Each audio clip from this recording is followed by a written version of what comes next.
Hey, what's going on? My name is Zach, and I have another example for you guys today for my process. I'll explain it a little bit, but I explained it a lot better in my first video, which I'll have linked at the bottom. I encourage you guys to watch it, but the short of synopsis for how I do it is instead of focusing on one part of the drawing and then branching out from there, I like to draw the overall shape first and then fill it in.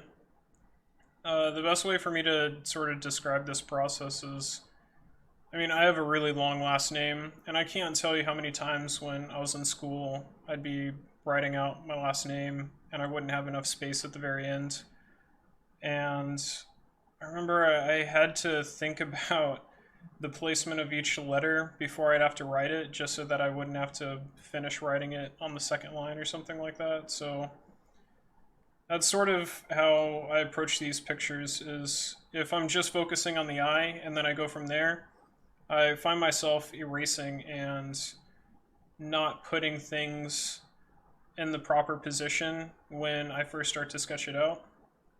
So in this picture, I'll draw the bigger shape of the picture, sort of the volume it fills, and then I'll fill it in from there. And a lot of what helps me with tutorials is just sort of seeing how someone goes through the process. This is a practice sketch, and I really didn't like this sketch. I picked the picture because, it was kind of unique, it was something different, and compared to the other pictures that I worked on, this looks like it would be one of the more easy ones that I worked on, but I was having a lot of difficulty. You can kind of see me now sort of moving out the jawbone. When it comes to pictures like this, I feel like attention to detail is really important, and I'll have better explanations for the videos that I'll do in the future. I sort of was having a fun time of drawing these, so I just decided to record them, but I realized that I'm not explaining what I'm looking at as I'm doing the drawing. So in further videos, I'll better explain that process. But the general idea is each one of these shapes aligns in some way, whether through you can position it in your head horizontal, vertical, or diagonal. And I don't know why, but for this one, it just wasn't that easy. I was having a lot of difficulty with some of the angles. Like you can see me here, I totally don't feel confident in what I've drawn, so I just sort of move it over the skull, and it's just like, yep, I'm totally off. Let's keep going. And I'm just fighting through this picture at the moment. Towards the end, I feel like I resurrect it pretty well, but at the moment, I'm really not digging it. You can kind of see the right part of the bottom jaw. I have it sloping way more softly than it is in the actual picture. I fix it more towards the end, but I remember as I'm working through this, just constantly looking at the back of the jaw there, thinking like, man, this isn't right. This whole shape is really funky. I'm sort of drawing these spots in now, and it's mostly so that I don't have to worry about the back of the jaw at the moment. I'll touch it up later, and I feel like the position of things are starting to work out a lot better, so I'm starting to draw them in a little bit darker, but yeah, there are just parts of this picture where I wasn't feeling that satisfied, so um, and I encourage you to do that whenever you're sketching. If there's one particular part that you aren't real happy about, just move on to some other part of the picture, which is why I draw the full shape rather than working on one specific piece. It's just so that if I run into any problems, then there's the rest of the sketch to do, and maybe by working on the rest of it, then it'll finally sit in my head long enough so that I can figure out how I want to approach that specific part.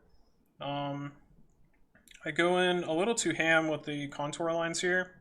I don't feel like, now that I'm looking at it, I don't think that I necessarily made the shape read the way it is.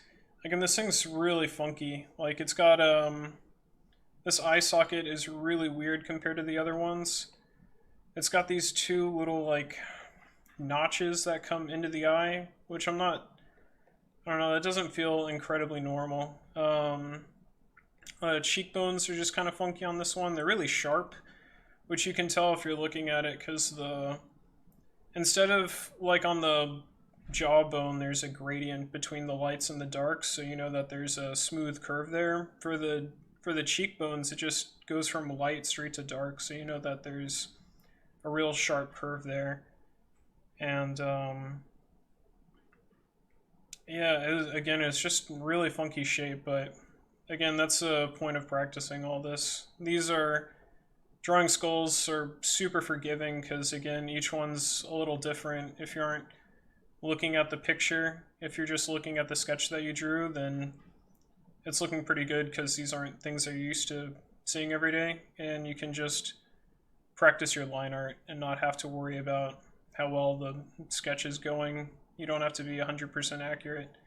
And again, at the end, I'll sort of ghost the picture over to see how far I was off, and I mean, it was pretty far, but none of these sketches are going to go how you want them to.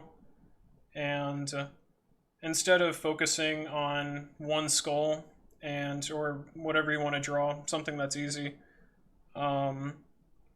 instead of focusing on the one picture for hours, just spend an hour, draw it. If it doesn't work the way you want it to, skip it, go to another drawing, come back to it later. Each one of these, again, has something about it that isn't going to be easy. As you can see for the hippo skull at the very bottom, I look at that one and there's a bunch of issues that I had with that one, mostly on the lower jawbone. You can kind of see that none of it really aligns properly. The tusk at the bottom, closer to you, it's more pointed to you, but in the picture that I drew, it's more pointed up and down. The thing above that is a lot more scrawny than it is in the actual picture, but again, just draw it. If it isn't good, then oh well, work on it later. You can kind of see that I lassoed some of the back of it. I was going to bring it in closer to make the jawbone a little bit more steep, but again, this thing's really funky. It's got like a crown in the back. Again, this is a rhino. I'm assuming that it's some support for its neck and gigantic horn, so I wanted to mess with it, but I just decided not to. And now I'm just lining things in a lot better. Again, that back part of the skull's really weird, lots of random shapes, so I'll touch it and then I'll kind of leave it alone. No need to put more detail in it than I've already done. And then parts like this are pretty nice for contour lines. You can kind of see that the bottom part of the jaw is sloping, but as it recedes into the skull area, it kind of I don't know, it curves in towards the skull and then back out. And unless you're adding color to it, it's nothing that you'd know unless you put some contour lines to kind of indicate the shape of the skull there. So, and then the teeth, I feel like I'm detailing the teeth way more than I should have. If anything, I should, if you're looking at the actual picture, the teeth on the top of the skull are protruding out farther than the ones at the bottom. So looking back, one thing that I do is lightly erase the teeth, and then instead of indicating each one of the individual teeth, just indicate that the teeth on the top jaw are protruding out further than the ones on the bottom. It's like a weird overbite, it looks like. So, and you can kind of tell that from the shadows. So instead of doing each individual tooth, just kind of indicate by line weight that the top teeth are over them. So maybe some darker lines at the bottom of the tooth for the top teeth to show that. And then cleaning it up. So one thing that I felt like I did was I went at the contour lines a bit heavy.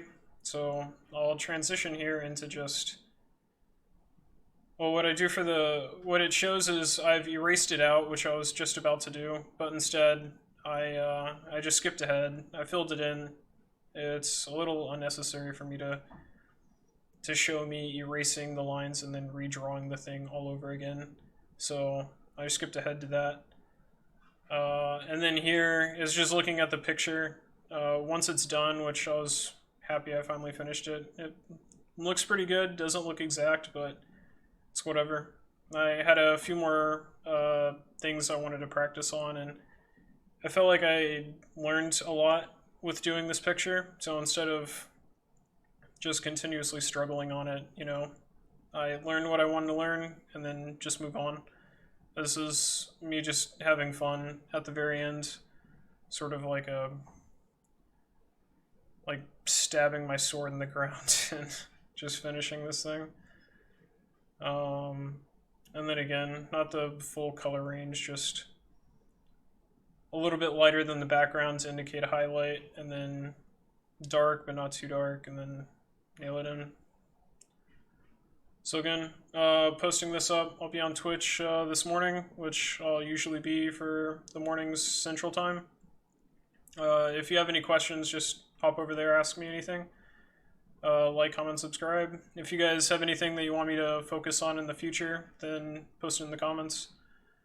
Over on the Twitch, I'll be doing some 3D with ZBrush and Blender. I work on some concept art over there, so if you want to see my process for how I do that, then check it out. I look forward to seeing you guys over there. Hope you have a good one. Bye.